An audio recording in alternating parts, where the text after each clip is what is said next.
নমস্কার বন্ধুরা, আজ তোমাদের সাথে আমি চিংড়ি মাছের মালাইকারি শেয়ার করছি। নিজে বাজারে গিয়ে চিংড়ি মাছগুলো পছন্দ করে নিয়ে এসেছি। 1 কেজি চিংড়ি মাছ কিনে এনেছি।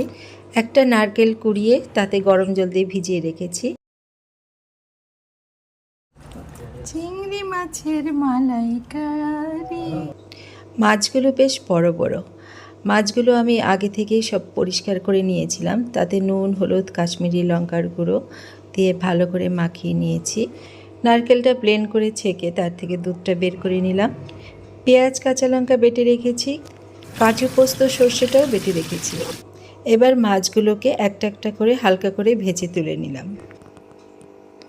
এবার কড়াইতে তেল দিয়ে তাতে এলাচ, দারচিনি, লবঙ্গ দিয়ে পেঁয়াজ, কাঁচা লঙ্কাটা বেটে রেখেছিলাম সেটা দিয়ে সামান্য নুন দিয়ে একটু নাড়াচাড়া করে পরিমাণ মতো রসুন বাটা, আদা বাটা, বেটে রাখা পোস্ত, কাজু বাটাটা দিয়ে সামান্য জল দিয়ে একটু নাড়াচাড়া করে তাতে কাশ্মীরি লঙ্কার গুঁড়ো, হলুদের গুঁড়ো, লঙ্কার গুঁড়ো সেটা দিয়ে সামান্য একটু নাড়াচাড়া করে কষিয়ে আনার পরে দিয়ে দিলাম নারকেলের দুধ আর গরুর দুধ।